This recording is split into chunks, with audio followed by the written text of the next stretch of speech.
Thank you very much, ladies and gentlemen. Yes, I have to apologize. My German is not as good as the Dutch language of your minister. So if you allow me, I'll talk to you in English. No.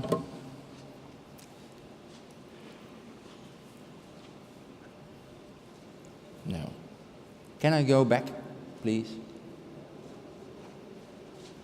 All right.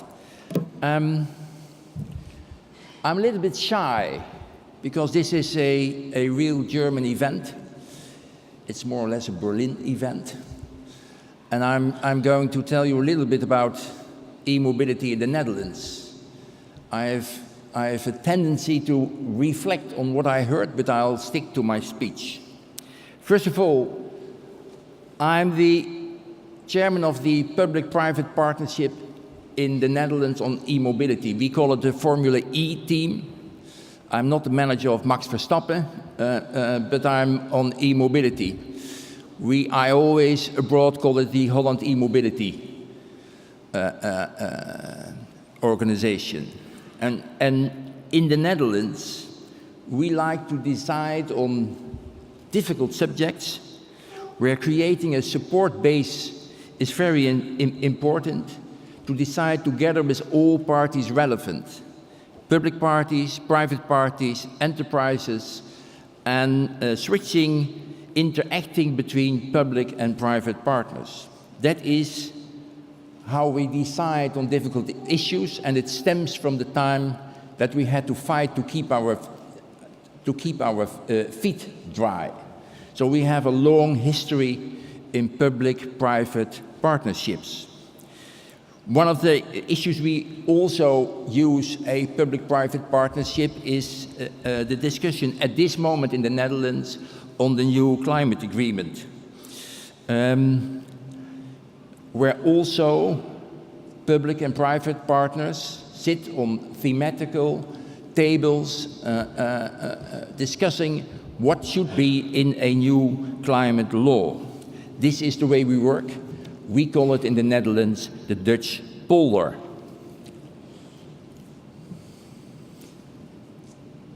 Some key figures.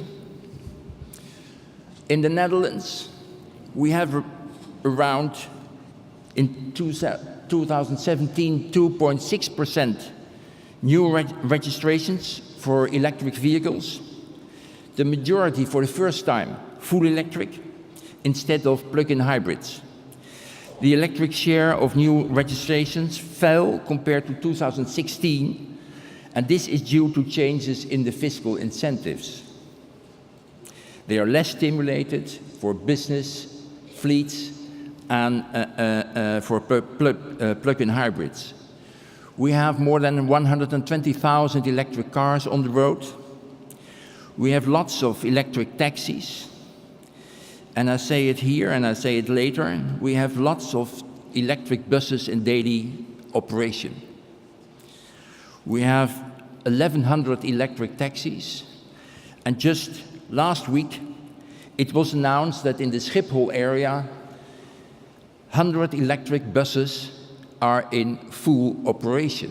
So if there is a problem, I heard it just in the other speech, your burgemeesterin said it yesterday, I can't find the public buses to fully operate. We have lots of them, and you can buy them by VDL in the Netherlands. We have a dense public and semi-public charging network, as is shown on the map. And the economic potential of electric mobility is also important for the Netherlands.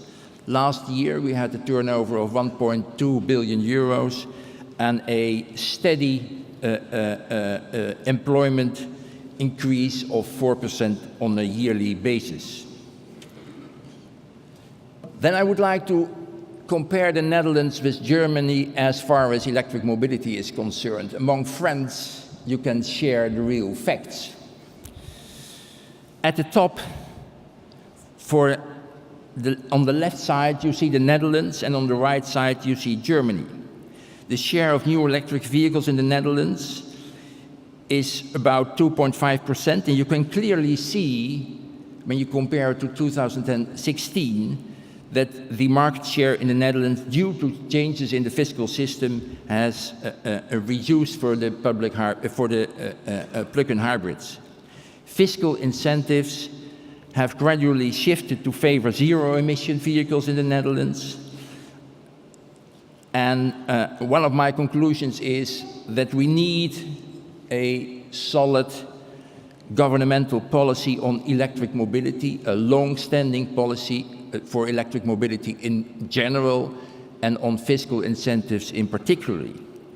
That is vital for business community to invest, and for consumers whether or not to buy an electric car. At the bottom, you see a graph representing the amount of public charging points per million population in some important EV markets. The Netherlands and Norway have the most densely charging, and the dots represent the EV market share in sales. Last year, also in the Netherlands, there was a new coalition. And in this coalition, the climate change is a real priority. Measures are introduced to prepare the Netherlands for a 49% reduction in greenhouse gas emissions by 2030. At the EU level, the Netherlands should take the lead in striving to raise the EU target to 55%. In this governmental plan, the mobility sector has to play an important role. And you can see this on this sheet. After the Paris Agreement, the mobility sector needs to emit 60% less CO2 compared to 1990. Already known and set policies amount to CO2 emissions of 31 megaton in 2030. That's the blue line. And the climate agreement that is now being developed aims at 25 megatons. So we have an additional task of 7 megatons to realize until 2030. And after 2030, when we look at the 2050 ambition, the mobility should be decreased, the CO2 emission for mobility should be decreased to 0 on a 95 reduction scheme. So that is quite a task we have to cope. When I look at our perspectives, summarizing, for the Netherlands, these apply to new passenger cars, 0 emission in 2030, for public transportation and city distribution in the largest city in the Netherlands. And also 0 emission in inland shipping is being under research at this moment. Before I go into the more specific challenges, I would like to raise 2 issues. One, that is the e-mobility potential in the energy transition. The top bullets show the challenges in the energy transition that electric vehicles can be a solution to. A recent study in the Netherlands shows that 70% of all sustainable solar and wind energy can be accommodated by the electric car batteries. If we have in 2030, 2050, 1 million and a growing number, going to 2 million electric vehicles, we can accommodate 70% of the solar and wind energy. That is one of the reasons we are keen on smart charging. Yesterday in a panel discussion, the question was, are you going to invest in copper or in intelligence? We are going to invest in intelligence. Smart charging can be a solution. The Netherlands is more or less one huge living lab for smart charging of electric vehicles. It's important for net balancing. It's important for avoiding heavy investments in the network. and for congestion management and energy trading. To get there, it is also important that we realize interoperability and have open standards and protocols, making it easy to charge wherever you are, and with the use of only one card. I can't stress enough the importance of this issue.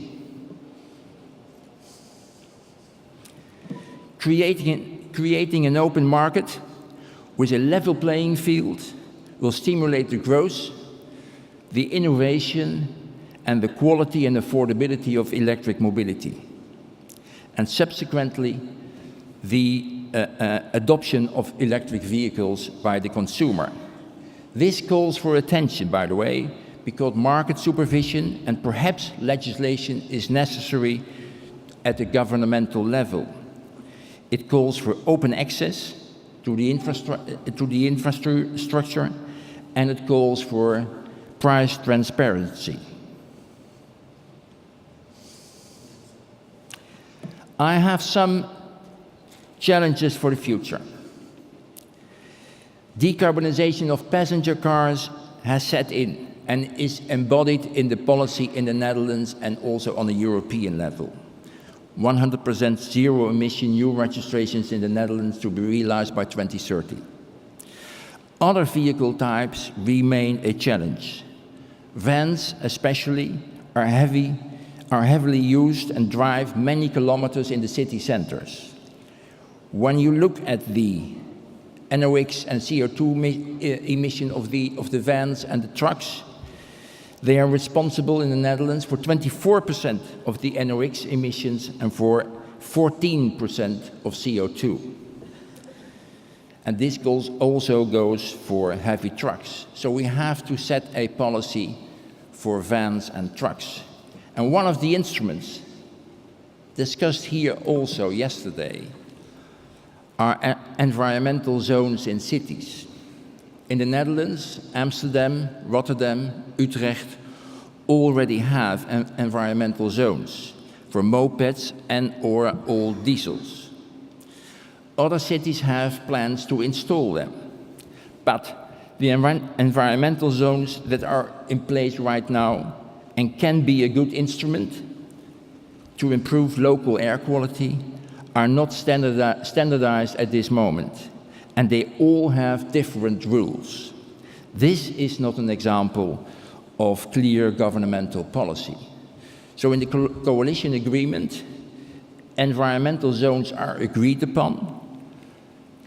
It is agreed also to make standardization of these low-emission zones possible. The first step is taken by the new Minister of Infrastructure and Water Management, and she will adapt a national air quality program installing these environmental zones. Then perhaps that sounds a little bit strange for the Netherlands. We need more charging infrastructure. Although we are one of the best, we have one of the best public charging infrastructure network of the world, at the moment we still need more. To give you an idea, at this moment we have about 35,000 public and semi-public charging points, and we figured out that by 2020 we will need an additional 45 till 145,000 charging points, and that margin is dependent on the growth rate we will implement. And around 2030, we will need 1 million charging points. And our challenge is to make that possible. And of course, the question is there, is this a public responsibility or a private responsibility?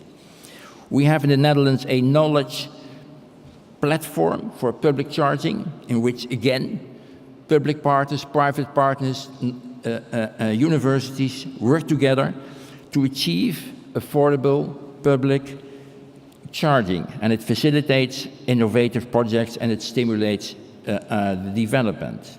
Benchmark studies already show that the price has decreased with 35%. Then, consumers. At the moment, the majority of electric vehicles in the Netherlands are vehicles leased or have business fleet owners. And we need to reach the consumer. And the question is, what are we going to do to tempt them? Because there still is a price cap for about 10%. And if we don't bridge this price cap, we will not be able to reach the market majority. How to stimulate consumers to buy electric vehicles is a debate at this moment. And we're not sure whether or not the Netherlands government is ready to invest in a subsidizing program for a few years to tempt the consumers. My last challenge is the transition to new mobility. The Netherlands government, the Netherlands, which is one living lab, they want to be a leader in the field of connected, autonomous and electric mobility. We already have examples in our country. They are testing it, real-time testing it. We have truck platooning, real-time, on the public roads already. And there is legislation is being prepared for testing without a driver. I realize that this is e-mobility policy on a national perspective. But we will only succeed in organizing lasting sustainable mobility when we face these challenges on a European level, on an international level also. E-mobility consumers do not stop at the border. They go over the border and they want to have a careless drive in their electric car. Thank you for your attention.